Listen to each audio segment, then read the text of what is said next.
Oke, Assalamualaikum warahmatullahi wabarakatuh. Selamat sore teman-teman dimanapun Anda berada. Mudah-mudahan dalam sehat walafiat. Amin, amin, amin. Hari ini kita akan membuat satu konten yang mana ngobrol santai sore. Pada bab kali ini adalah membahas tentang apa, Pak? Mungkin barangkali yang di samping kita ini Bonsai pemula. bonsai pemula. Oke, jangan lupa like dan subscribe-nya channel saya Lutfi Asani LR, dan jangan lupa juga pada channel As Bonsai Pulau Kijang. Oke. Ngobrol santai pada sore hari ini membahas tentang bonsai. Nah, yang pertama yang akan kita tanya kepada Bapak Ali Sadat ini ialah tentang pemula dan bagaimana cara merawatnya. Nah, oke Pak Ali, bagaimana pertama kalinya ini untuk perawatan kelapa? Baik Pak Lutfi Asani yang punya konten Pulau Kijang. Untuk bonsai kelapa ini perawatannya cukup simpel sih sebenarnya. Kita siram setiap hari 2 kali pun dia subur. Cuma untuk lebih berisinya, lebih istilahnya lebih untuk memekarkan perkembangan daunnya sendiri, paling tidak saya melakukan pemakaian garam. Oh, garam. Halus yang kasar itu. Yang kasar, yang halus, takarannya 2 sendok teh. Itu ada di video saya sebelumnya. Iya. Itu seminggu sekali saya gunakan untuk perawatan bonsai kelapa saya. Itu untuk akarnya atau daunnya atau bagaimana? Semuanya. Oh, untuk secara keseluruhan. Ya, keseluruhannya. Metode karena garam. ya karena kalau untuk unsur hara sendiri dari media tanam ini sudah tercukupi untuk pertumbuhan pohon ini. Kalau untuk sekitaran tanah, kesuburan tanahnya itu apakah dengan metode lain atau bagaimana? Apa yang Bapak pakai seperti itu? Berbeda-beda sih. Dan setiap bonsai yang saya punya itu berbeda-beda. Untuk kelapa sendiri itu khusus garam, pemakaian garam dan micin. Untuk media air, kan ada media air kelapa itu. Nah, itu saya pakai micin. Kecuali kalau medianya tanah, saya gunakan garam. Ya. Garam secara keseluruhan. Untuk penyuburan tanah serta penyuburan bahan itu sendiri. Ya, lengkap lah, unsur haranya lengkap semua. Untuk kelapa ini sudah berapa bulan sekarang dari awal sampai seperti ini? Kalau ini umurnya kurang lebih 7 bulan ya. 7 bulan ya? Ya, ini 7 bulan kurang lebih. 7 bulan. Oh, berarti sudah belum sudah makan intinya, belum Ya, pecah tapi dia. Dia kalau pecah itu sendirinya 9 daun. Oh, 9 daun. Tunasnya itu ada 9. Dia umurnya 8 bulan, kurang lebih 8 bulan sudah mulai pecah. Nah, seperti ini sudah mulai pecah sih sebenarnya, cuma karena terpotong nggak bisa. Ya. Selain pertumbuhan kelapa, ini saya lihat ada di samping ini pohon asam namanya. Nah, pohon asam ini sudah berapa bulan umurnya, Pak? Ini saya semai dari biji. Pembibitannya dari biji sudah umur kurang lebih 1,5 bulan. 1,5 bulan ya? Ya, Sudah lumayan ya? Sudah lumayan lah. Sudah bisa dibentuk program awal. Pembentukan. Oh, berarti ini sudah memasuki program awal. Ya. Oke guys, ini sudah memasuki program awal yang mana ini adalah pohon asam yang akan dijadikan bonsai. Nah, kita doakanlah bonsai ini akan menjadi yang diinginkan. Nah, jadi ini bentuk bonsai ini gaya apa ini, Pak? Ini saya pakai gayanya cokan. Cokan Itu sebenarnya gaya natural. Natural ya. Dia terlihat natural itu yang mana, Pak? Seperti bentuk pohon biasa. Oh, biasa yang rindang biasa, gitu. rimbun, seperti kanopi rumah. Oh iya, kanopi itu natural. Natural ya. Oh, jadi ini cokan ya? Ya, ini cokan. Cokan ini lebih dominan ke gaya apa Pak biasanya? Kalau dalam bahasa bonsainya itu kan banyak gaya, mungkin gaya angin ribut, kalau Ya. bahasa kita gaya apa lagi, gaya Ya. tegak lurus gitu. Kalau Cokan ini sendiri itu gayanya orang mewah sebenarnya, elegan. Oh, elit ya? Dia elit. Ya. Elit ya. Seperti elit, gayanya Ya. terlihat masuk ya. Natural tapi mewah. Natural tapi mewah. Nah ini kalau kita lihat dasarnya di mana bahan yang apanya namanya? Yang untuk di depannya, di belakangnya mana ini? Ini yang depan. Oh, ini depan ya. Ini untuk calon kanopi yang paling atas mahkota. Ini mahkotanya. Sedangkan ini untuk kanopi. Kegunaannya kanopi ini nanti agar rimbunnya daun ranting itu kelihatan. Kelihatan seperti Ya, rimbun, ini juga kanopi. Di sini mahkota. Iya, iya, mahkotanya. Ini kalau untuk perawatan awal pemula, tanahnya ini tanah apa nih Pak? Apakah Kalau tanah untuk sekam? asam Jawa, usahakan awal-awalnya itu menggunakan tanah subur. Tanah subur. Tanah Ya. subur. Kalau memang kita ingin hasil yang bagus, saya pakai pupuk kandang, Pupuk kandang. ya, Yang biasa. atau yang kotoran kambing itu, Oh, kotoran yang kambing. bulat-bulat itu. Bulat-bulat ya. Nah, Kalau kotoran ayam bisa juga, kotoran ayam jangan. karena terlalu Kalau dia itu tergantung apa namanya, Zat-zatnya itu ya, masih unsur haranya itu tidak sesuai dengan asam ini. Bagusnya kotoran kambing yang dipakai. Oh, selain bonsai asam sama kelapa ini, apa lagi Pak Ali ini Bapak buat untuk Ada. bahan bonsai? Untuk saya lebih fokus ke tiga. Tiga ya. Tiga yaitu asam, Asam, anting putri, putri, sama beringin. beringin. Tikus namanya. Nah guys, jadi Pak Ali ini dia bahan bonsainya ada tiga yang diprioritaskan.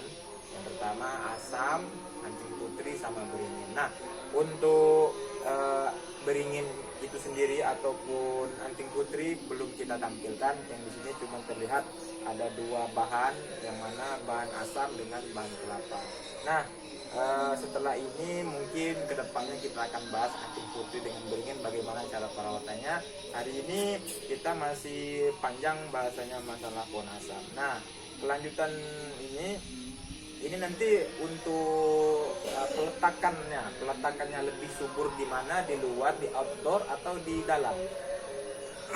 Untuk sudah apa namanya bibit yang sudah melewati masa pertumbuhan, saya selama ini menempatkan di ruangan terbuka. Di ruangan Jadi terbuka, istilahnya sinarnya full, anginnya full, ya, masuk ya. dinginnya full. Iya, iya, iya. Itu untuk setelah masa pertumbuhan. Sebelum masa pertumbuhan, kebanyakan dari bibit atau ini saya tempatkan di tempat yang teduh dulu. Oh, yang teduh ya. Yang teduh dulu. Nah, yang teduh dulu, sekiranya sudah pertumbuhannya sudah bagus, rantingnya sudah tebal, baru saya letakkan di ruangan terbuka yang full sinar mataharinya. Sinar matahari. Itu biasanya berapa hari itu untuk peletakan di luar? Sebulan ya? lah, kurang lebih sebulan. Nah, kalau untuk tambahan suplemennya ataupun selain dari perawatan biasa, ini biasa kan ada sejenis pupuk atau apa? Itu biasa pakai pupuk apa itu? Macam-macam, bonsai ini macam-macam untuk apa namanya pemakaian pupuk ini. Dari asam ini saya biasa pakai NPK. NPK ya. NPK Mutiara. Maaf, bukan promosi. Ini hanya Iya. beritahu aja NPK Mutiara. Yang warnanya biru. Nah, itu khusus saya untuk asam Jawa. Asam Jawa ini ya. Ya, kalau untuk anting putri saya menggunakan yang tadi yang NPK Mutiara ini penggunaannya sebulan sekali. Oh, sebulan sekali untuk Ya, penggunaan, sebulan jangka sekali. waktunya. Ya, jangka waktunya. Iya. Saya gunakan untuk asam Jawa. Kalau anting putri yang saya pakai Dekastar. Dekastar Ya, ya. pupuk Dekastar. Itu pupuknya sama macam NPK Mutiara, cuman dia warnanya agak kehijau-hijauan. hijau-hijauan. Itu masa pemberian pupuknya itu 180 hari. Nah, ini lebih enak. Oh, lebih jangka panjang ya. Panjang. Nah, itu khusus untuk anti putri. Saya tidak memakai yang lain karena kalau memakai yang lain pertumbuhannya kurang maksimal kalau menurut saya kalau tidak menggunakan Dekastar ini. Dan untuk beringin tak jauh beda juga sama dengan apa namanya dengan ini apa namanya dengan asam Jawa. Asam Jawa.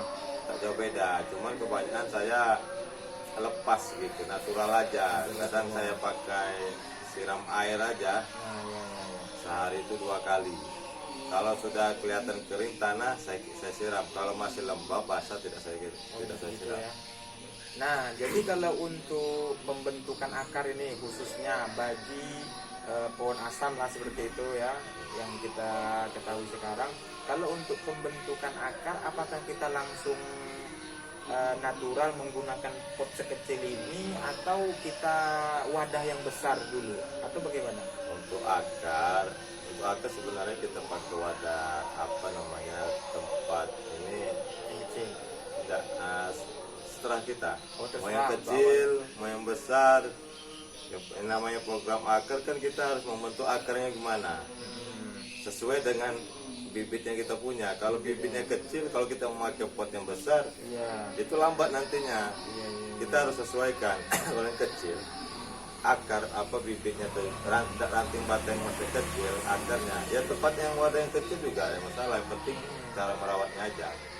Bagaimana kita banyak sekarang cara gaya and style-nya itu dikasih batu, akarnya dilebarkan. Metode batu ya. Tempatnya wadahnya kecil, cuma kan ada batu di tengahnya. Taruh jadi akarnya mutar. Berarti terlihat cenderung melilit gitu ya. Tergantung kitanya aja lah prospeknya itu. Tapi untuk demi keindahan bonsai tadi maka dibuatlah seperti metode, banyak metode yang kita gunakan. Banyak yang kita ini.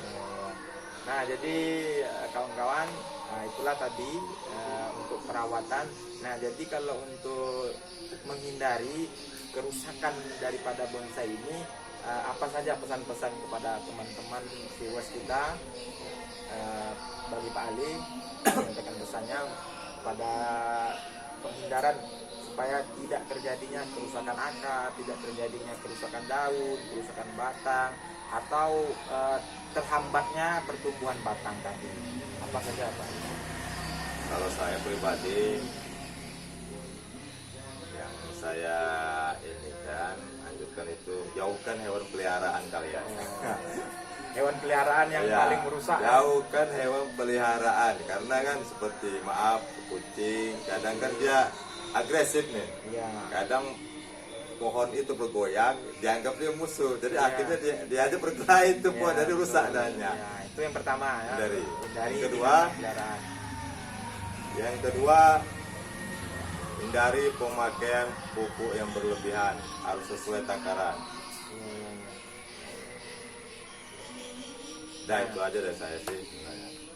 Oke, nah jadi untuk perawatan bonsai asam tadi, nah itulah tadi pesan dan kesannya. Nah jadi kalau untuk kelapa ini bagaimana Pak Ali? Biasa yang saya pernah lihat teman-teman bonsai kelapa banyak memakai metode kain yang diisi dengan apa namanya nih? Air yang kain tadi, ya melalui apa namanya? Wadah Media air ya. Kalau kelapa di apa namanya media air, kalau untuk penutupan batuknya ini saya menggunakan kain untuk menutupi atau menghindari agar batuknya ini tidak pecah. Itu aja sebenarnya. Itu aja ya. Ya, agar tidak pecah karena kan dia harus di ruangan terbuka kalau kita menempatkan pohon bonsai. Yang kedua, untuk akar, panjangnya akar, karena kan akar ini panjang, kain ini membantu untuk asupan dari akar yang bonsai kelapa ini yang berdiri. Nah, seperti itu. Oke kawan-kawan, nah jadi untuk biasa kan memakai metode kain basah yang ditutupi kepada batoknya supaya akar yang berdiri tadi dapat asupan sehingga untuk penyuburan ini terus berjalan. Nah jadi kelanjutan daripada pertanyaan saya tadi masalah anting putri. Nah anting putri ini saya juga teman-teman punya bahan dasar anting putri di rumah banyak sekali, ada sebagian. Nah jadi kepada Pak Ali, apa saja yang menjadi utama untuk pemeliharaan anting putri ini supaya tidak terlihat kesannya terhambat batang tadi, apa namanya itu ya, pertumbuhan batang tadi. Satu aja sih, media tanam atau metan jangan terlalu lembab, jangan terlalu basah. Paling tidak dia stagnan lah antara kering dengan basah, karena kebanyakan kasus yang anting putri punya saya banyaknya kelembapan yang di media tanam ini mengakibatkan akarnya itu Rusak. pembusukan. Ya, terjadi pembusukan akar. Kok tidak berkembang, malah daunnya kuning layu. Iya. Akhirnya dia mati sama sekali. Nah, dan solusinya itulah ketika media tanam lembab, usahakan ganti media. Diganti media tanam itu sendiri. Ambil sini aja. Nah, untuk media tanam sendiri, karena kita menggunakan pasir malang nih yang bagus sebenarnya. Karena pasir malang yang susah didapat di daerah kami. Kami menggunakan sekam mentah ataupun sekam bakar. Sekam bakar ya. Nah itu sangat dianjurkan sekali untuk Ada bahan penanaman dasar anting putri ya? putri. Karena pasir malang itu yang bagus. Karena pasir malang, pasir itu dia warnanya hitam. Hitam ya. Nah itu sebenarnya Yang paling bagus. ya, metan yang paling bagus. Karena kita di Riau ini susah Bisa mencari sekam bakar sama sekam mentah itu solusinya. solusinya. Dicampur dengan Dekastar 1313. Hasilnya Top markotop. Nanti ada hasilnya di atas nih nanti. Ya kan. Biar Pak Luki nanti kan Iya. hasilnya.